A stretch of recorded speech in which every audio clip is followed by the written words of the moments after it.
It's so interesting when we look and start to see what we think. Is this a generational pattern or what's happening? I know as a mom myself, I really feel the weight of your question. My husband doesn't happen to have an eating disorder history, and he seems to be in great shape and is athletic. I, on the other hand, do have a disordered eating history and have struggled with my weight. I find myself sometimes thinking, oh, I hope they take after my husband. And I have to stop myself and realize that while genetics may be part of a person's makeup and can play some role, the other role is lifestyle and what we eat and how we spend our time. And what I'm also marked by in that is that we can't hold children alone responsible for managing their entire weight.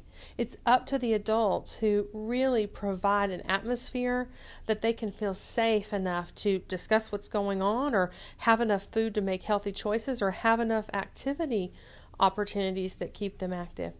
Many families, as we look at children and see obesity rates rising in America, are starting to examine their lifestyle.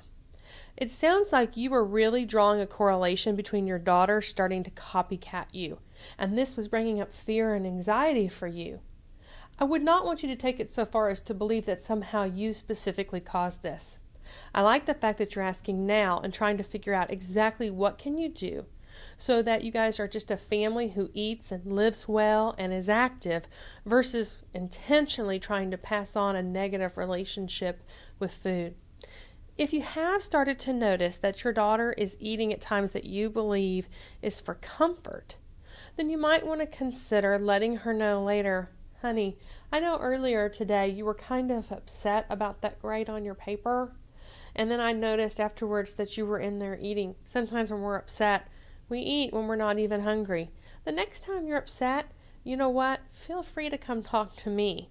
And then if you're still hungry afterwards, then feel free to go get a snack. That way there's no judgment, and I would offer her a hug after that and walk off. I wouldn't stand and stare, because you just want to drop the message to the child that I noticed something. Here's a possible idea you may want to do, and the reason you leave with the hug is that you want to bring that child back in to family membership and say, even though you did that today, you're still a wonderful family member, and we're prepared to love you and carry on.